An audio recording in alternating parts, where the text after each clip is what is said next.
మరో బ్రేకింగ్ చూస్తున్నాం. మావోయిస్టులు కీలక ప్రకటన చేశారు.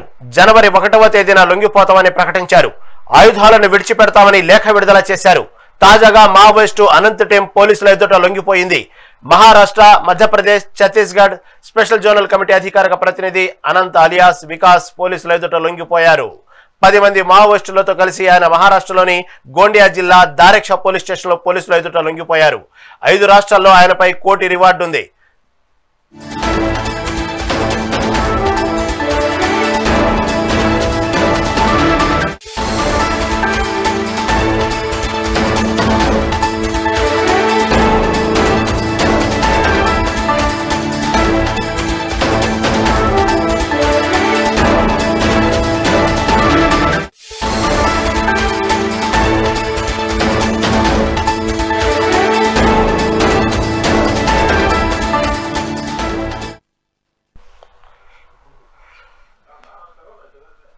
జనవరి 1వ తేదీన లొంగిపోయేందుకు సిద్ధంగా ఉన్నామని తాజాగా అనంత్ ఒక లేఖను విడుదల చేశారు.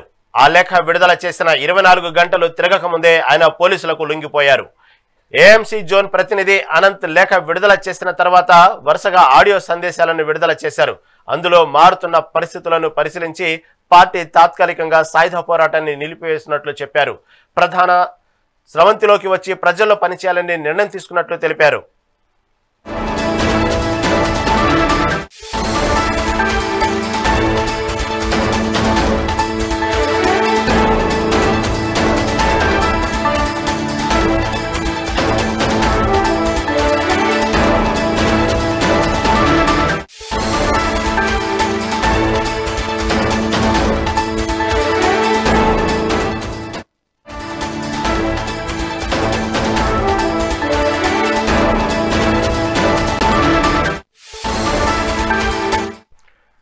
మావోయిస్టులు కీలక ప్రకటన చేశారు. జనవరి 1వ తేదీన లొంగిపోతామని ప్రకటించారు. ఆయుధాలను విడిచిపెడతామని లేఖ విడుదల చేశారు. తాజాగా మావోయిస్టు అనంత్ టీం పోలీసుల ఎదుట లొంగిపోయింది. Maharashtra, Madhya Pradesh, Chhattisgarh special zonal committee అధికార ప్రతినిధి అనంత్ అలియాస్ వికాస్ పోలీసుల ఎదుట లొంగిపోయారు. 10 మంది మావోయిస్టులతో కలిసి ఆయన మహారాష్ట్రలోని గోండియా జిల్లా దారెక్ష పోలీస్ స్టేషన్లో పోలీసుల ఎదుట లొంగిపోయారు. 5 రాష్ట్రాల్లో ఆయనపై కోటి రివార్డు ఉంది.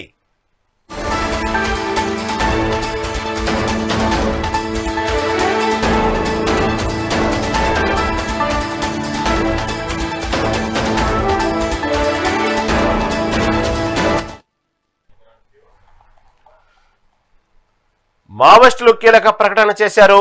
జనవరి 1వ తేదీన లొంగిపోతామని ప్రకటించారు. ఆయుధాలను విడిచిపెడతామని లేఖ విడుదల చేశారు. తాజాగా మావోయిస్టు అనంత్ టీం పోలీసులతో లొంగిపోయింది. దీని గురించి మరింత సమాచారం మా ప్రతినిధి దేవేందర్ అందిస్తారు. దేవేందర్, చెప్పండి. ఎప్పటికప్పుడు మావోయిస్టులు అగ్రనేతలందరూ వరుసగా లొంగిపోతున్నారు. ఇప్పుడు చూస్తే జనవరి 1వ తేదీన లొంగిపోతామని మావోయిస్టులు కీలక ప్రకటన చేశారు. ఆయుధాలు కూడా విడిచిపెడతామని లేఖ విడుదల చేశారు. దీని గురించి తాజా అప్డేట్ ఏంటి? ఒకవైపు మావోయిస్టు అగ్రనేతల లొంగుబాటు, మరోవైపు మావోయిస్టుల అగ్రనేతల ఎన్కౌంటర్. ఈ నేపథ్యంలో వెలిసి అసలు మావోయిస్టులు ఉనికిని కాపాడుకోవడానికి ప్రయత్నం చేస్తున్నారని చెప్పుకోవాలి. సో దీనికి సంబంధించి మావోయిస్టు పార్టీ సంచలన ప్రకటన చేసింది. ఈ మేరకు ఆయుధ విరమణపై ఓ తేదీని కూడా ప్రకటించినట్లు మనకు తెలుస్తుంది.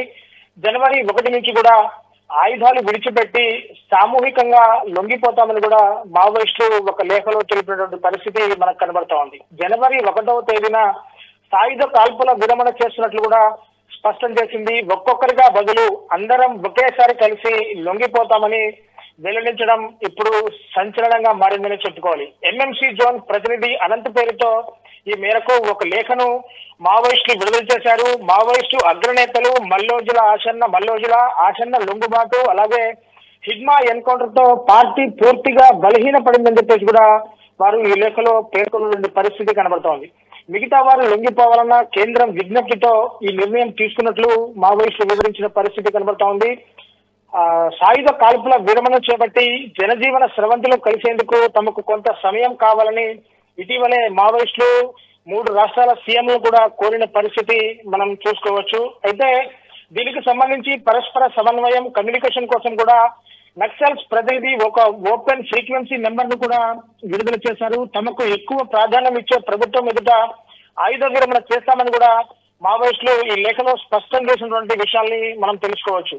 సో ఆయుధాలు వదులుకోవడం అంటే ప్రజలకు ద్రోహం చేయడం కాదని ఎంఎంసీ జోన్ ప్రతినిధి అనంత్ పేర్కొన్నారు. కాగా మావోయిస్టు చర్యలను కట్టడి చేయడానికే కేంద్ర ప్రభుత్వం ఆపరేషన్ ఆకర్ష్ చేపట్టిన విషయం మనందరికీ తెలిసిందే. ఒకవైపు ఆపరేషన్ ఆకర్ష్ పేరుతో మావోయిస్టు అగ్రనేతలందరూ కూడా లొంగిపోతుంటే, ఒకవైపు ఆపరేషన్ ఖగార్ తో మిగిలిన మావోయిస్టు నేతలంతా కూడా ఎన్కౌంటర్ లో చనిపోయే పరిస్థితిని మనం చూస్తున్నాం. సో లొంగిపోయిన వారిని ఎన్కౌంటర్ పేరుతో నిర్మూలిస్తుందని కూడా మనకు ఈ లేఖలో స్పష్టంగా వాళ్ళు పేర్కొనడం జరిగింది. అంటే లొంగుబాట్లు పేరుతో వచ్చిన మావోయిస్టులను కూడా పట్టుకొని పోలీసులు హత్య చేస్తున్నారని చెప్పేసి కూడా వాళ్ళు ఈ లేఖలో ప్రధానంగా పేర్కొనే పరిస్థితి కనబడతా ఉంది. అయితే ఇదే క్రమంలో మావోయిస్టులను కేంద్ర బలగాలు ఎక్కడికక్కడ అడ్డుకుంటున్నాయి. ఇటీవల ఏపీలోని మరడిమల్లి భారీ ఎన్కౌంటర్ జరిగిన విషయం కూడా మనకు అందరికీ తెలిసిందే. ఈ ఎన్కౌంటర్ లో మావోయిస్టు అగ్రనేత మోస్ట్ వాంటెడ్ మావోయిస్టు హిడ్మా అతని భార్యతో పాటు మరో 4 మావోయిస్టు అగ్రనేతలు కూడా మృతి చెందారు. ఈ క్రమంలోనే మావోయిస్టుకు ఊపిరి పీల్చుకోవడానికి పరిస్థితి నెలకొందని చెప్పాలి. సో మావోయిస్టు అగ్రనేత దేవ్జీ కూడా పోలీసుల అదుపులో ఉన్నట్లు కూడా ఈ ప్రచారం జోరుగా కొనసాగుతుంది. ఈ క్రమంలో ఆయుధ విరమణపై మావోయిస్ట్ పార్టీ ఈ నిర్ణయం తీసుకున్నట్లు మనకు స్పష్టంగా సమాచారం అందుతుంది. అయితే Maharashtra, Madhya Pradesh, Chhattisgarh special zone committee MMC పేరిట కమ్యూనిస్ట్ పార్టీ ఆఫ్ ఇండియా మావోయిస్టులు ఈ 3 రాష్ట్రాల ముఖ్యమంత్రులకు పంపిన లేఖలో ప్రభుత్వం పిలుపు ఇస్తే కనుక శాంతి చర్చలకు సిద్ధంగా ఉన్నామని చెప్పేసి ప్రకటించింది. 2021 జనవరి 1 నుంచి 1 నెల పాటు హత్యా బంద్ అంటే కిల్లింగ్ స్టాప్ అన్నమాట.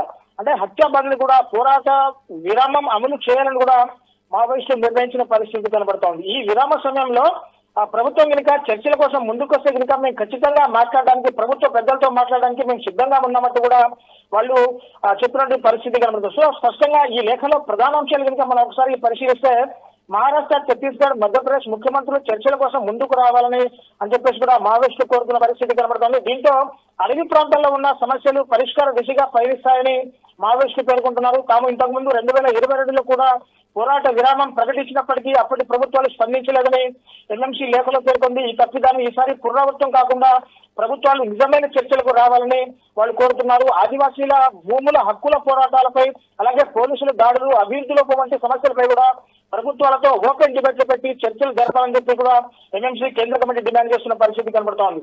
ఎన్కౌంటర్ల పేరుతో నిరపరాధులు చనిపోతున్నారని ఆరోపిస్తూ ఈ ఘటనలు ఆగితేనే తప్ప శాంతి చర్యలు సార్థకం కావని చెప్పేసి కూడా మావోయిస్టులు చెప్తా ఉన్న పరిస్థితి కనబడుతోంది. డిసెంబర్ 1 నుంచి జనవరి 1, 2026 వరకు కూడా ప్రతిరోజు ఉదయం 11 గంటల నుంచి 11 గంటల 15 నిమిషాల మధ్య సంప్రదింపులకు ఓపెన్ లైన్ గా ఒక ఫోన్ నెంబర్ విడుదల చేశారు. పోరాట విరామంలో కూడా ఎటువంటి దాడులు జరగకూడదని, ఈ నిర్ణయాన్ని అందరూ గౌరవించాలని చెప్పేసి కూడా మావోయిస్టు సంచలనంగా ఈ లేఖలో రాసినటువంటి పరిస్థితి కనబడుతుంది. ఇప్పుడు ఈ లేఖ దాదాపు 3 రాష్ట్రాల్లో సంచలనంగా మారింది. అంటే మావోయిస్టులు మేము పూర్తిగా ఆయుధాలను వదిలేసి ఒక్కొక్కరిగా కాకుండా అసలు ఎంతమంది మావోయిస్టులు అయితే ఉన్నారో అంతమంది మావోయిస్టులను కూడా మేము అందరం కూడా ఒకేసారి మాకు ఏ ప్రభుత్వం అయితే మద్దతు ఇస్తుందో, మాకు ఏ ప్రభుత్వం అయితే విలువిస్తుందో ఆ ప్రభుత్వంలోనే మేము వారికి సపోర్ట్ గా ఉంటామని కూడా మావోయిస్టులు ఈ లేఖలో పేర్కొనడం ఇప్పుడు సంచలనంగా మారిన పరిస్థితి కనబడతా ఉంది.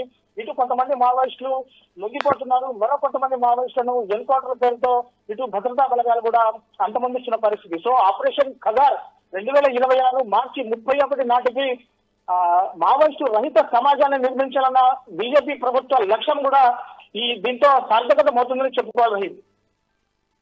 Right, thank you for update.